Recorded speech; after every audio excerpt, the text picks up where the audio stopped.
Hello my dear viewers. Welcome है सभी का रूहानी को वर्ल्ड में। कल ही माता रानी हमारी प्यार से विदा हुई हैं। जी हाँ, नवरात्र गए हैं और आज हमारे भगवान श्री राम, मर्यादा पुरुषोत्तम श्री भगवान राम हमारे सभी के घरों, मंदिरों और हमारे दिल और तन मन में आ बैठे हैं। जी हाँ, और आज है कार्तिक मास के शुक्ल पक्ष की नवमी तिथि और इसी दिन भगवान राम, मर्यादा पुरुषोत्तम श्री राम का जन्म हुआ था अयोध्या की पवित्र धरती के ऊपर। जी हाँ, भारत को हमेशा ही एक देवभूमि कहा गया है क्योंकि यहाँ पे देवताएं वहाँ पे विचरण करते हैं। उनका यहाँ पे जन्म हुआ है, उनके पवित्र चरणों ने इस धरती को छुआ है, तभी तो उसको देवभूमि कहा जाता है। जी हाँ, तभी तो भारत के कल्चर को सबसे ही ज़्यादा अजीब और कहते हैं ना, रहस्यमय कहते हैं। जी हाँ, वो वेस्टर्न वाले कहते हैं, पर आई थिंक हम इसको कहेंगे कि हमारा जो वहाँ पे धरती है, हमारा कल्चर है, वो बहुत ही रिच है, हमारी संस्कृति बहुत रिच है। यहाँ के रिचुअल्स, वहाँ पे कस्टम्स जो इतने यहाँ पे रिच हैं, इसकी कहते हैं कोई भी वहाँ पे बराबरी नहीं कर सकता है, कोई भी देश इसकी बराबरी नहीं कर सकता है। ऑब्वियस आप मेरी बात से इत्तेफाक रखेंगे। और भगवान श्री राम के जन्म के पीछे एक प्यारी सी धारणा है कि अयोध्या के राजा थे उस समय दशरथ के। जी हाँ, जो कि भगवान श्री राम के पिताजी थे। उनकी 3 रानियाँ थी, माता कौशल्या, कैकेयी एंड सुमित्रा, बट उनको कोई भी स्थान प्राप्ति नहीं हुई थी शादी के काफ़ी साल बाद भी। तो उन्होंने ऋषि वशिष्ठ से इसकी आई थिंक सलाह मशवरा किया, तो उन्होंने उनको एक जग करने की वहाँ पे एक मशवरा दिया कि आप एक जग करें जिसमें तीनों रानियाँ भी साथ में सम्मिलित होंगी, वो भी उनके साथ जग में बैठेंगी। और हमारे हिंदू प्रचलन में तो ये भी है कि अगर कोई जग किया जाता है तो ऑब्वियस है मैरिज के बाद हस्बैंड वाइफ दोनों ही उस वहाँ पे पूजा में बैठते हैं। तो तीनों रानियाँ उस वहाँ पे जग में बैठी और जैसे ही जग का वहाँ पे समापन हुआ तो खीर को डिस्ट्रीब्यूट किया गया। जी हाँ, खीर को प्रसाद के तौर पे बांटा गया जो कि तीनों ही रानियों को वहाँ पे दी गई। उसके बाद में जी हाँ, आशीर्वाद प्राप्त हुआ कुदरत की तरफ से और तीनों रानियों को ही पुत्र रत्न की प्राप्ति हुई। माता कौशल्या ने भगवान श्री राम को जन्म दिया और कैकेयी ने भरत को जन्म दिया, जो कि अपने भाई के प्रति बहुत ही ज़्यादा डेडिकेट थे। और उनकी डेडिकेशन की तो सभी को पता है कि कितने एग्जाम्पल्स दी जाती हैं। अगर बात करें सुमित्रा की, रानी सुमित्रा की, तो उन्होंने वहाँ पे लक्ष्मण और वहाँ पे शत्रुघ्न जुड़वा वहाँ पे बेटों को जन्म दिया। और लक्ष्मण तो आपको सभी को ही पता है कि आई थिंक जो कि राम जी का साया बन के ही उनके आगे पीछे चलते थे, उनकी रक्षा करते थे। वो उन्होंने जैसा भाई वहाँ के कहते हैं ना भाई बंधु का फ़र्ज निभाया है, वो तो आई थिंक आपको पता है, इतिहास उसका गवाह है। तो ये एक प्यारी सी कथा इनके जन्म के पीछे। बट इनका जन्म क्यों हुआ, भगवान श्री राम ने जन्म क्यों लिया? क्योंकि एक विष्णु के अवतार ही थे, हम सब जानते हैं।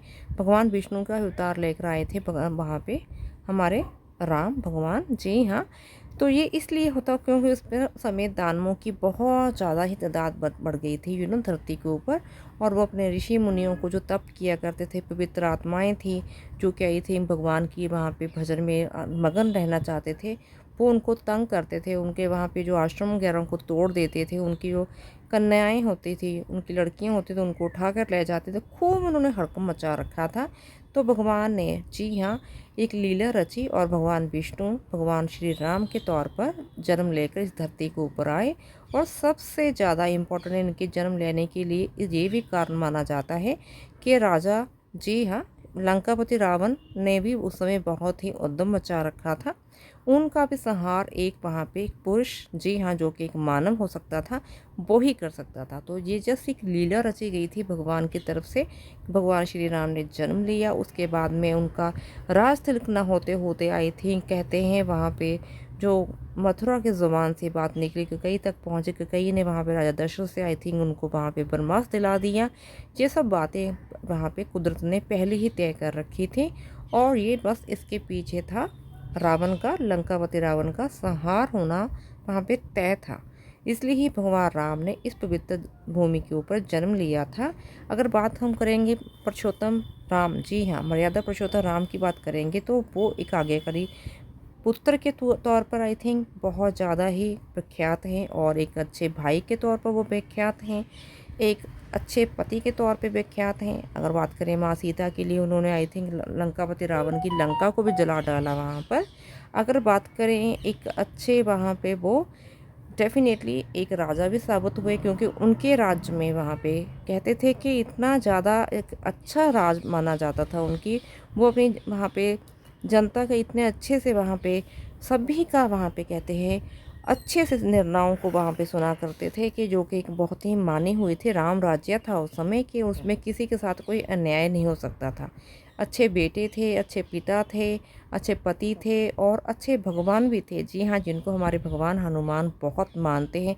कहा जाता है अगर आपने श्री राम जी की कृपा अपने ऊपर अपने कहते हैं प्राप्त कर ली, तो बस आपको भगवान श्री हनुमान जी की भी कृपा खुद ही प्राप्त हो जाती है। तो कहा तो जाता है दुनिया को बनाने वाले कौन हैं? हमारे श्री राम हैं। और संकट हरने वाले कौन हैं? हमारे श्री भगवान हनुमान जी हैं। और अगर आपको कृपा चाहिए भगवान श्री राम की, तो बस आपको सिया राम की जय, सिया राम की जय कहनी है आपको भगवान राम को। और सिया राम कहते रहिए, आपको भगवान हनुमान की कृपा खुद प्राप्त हो जाएगी, क्योंकि उन्होंने अपने इसको दिल में बसा रखा है। क्योंकि जिस समय विभीषण, जी हाँ, जो कि राजा लंकापति रावण का भाई था, उसने आई थिंक उनको एक व्यंग किया था कि तुम हमेशा राम राम करते रहते हो, राम तुम्हारे इतना भी कहाँ बसे हुए हैं। तो उन्होंने अपनी छाती को वहाँ पे सीने को फाड़ कर दिखाया था उसको कि ये देखो। वहाँ पे उनको वहाँ पे राम जी की छवि नज़र आई थी। ये आपने आई थिंक बहुत सी पिक्चर्स में इमेजेस में देखा होगा। पर इसके पीछे की कथा ये थी कि उस समय विभीषण ने उनको एक व्यंग कसा था, उसी के प्रत्युत्तर में उन्होंने ये बात करके दिखाई थी कि ये देखिए मेरी डेडिकेशन देखिए भगवान श्री राम के लिए। तो ये तो हमारी कुछ प्यारी प्यारी सी कथाएं थी जो हमने अपने बड़ों से वहाँ पे अडॉप्ट की हैं, और साथ में कुछ इंटरनेट्स भी हम अडॉप्ट करते रहते हैं आजकल। तो बस हम यही कहेंगे आज के दिन खूब वहाँ पे गुणगान कीजिए भगवान श्री राम का। मंदिरों में आजकल पूरा गुणगान किया जा रहा है, पूरी रामायण की कथा को सुनाया जा रहा है। घरों में भी आई थिंक इनकी पूजा अर्चना की जा रही है मन और लगन से। भगवान हमेशा मानव की लगन देखते हैं, आपका सच्चा भाव देखते हैं।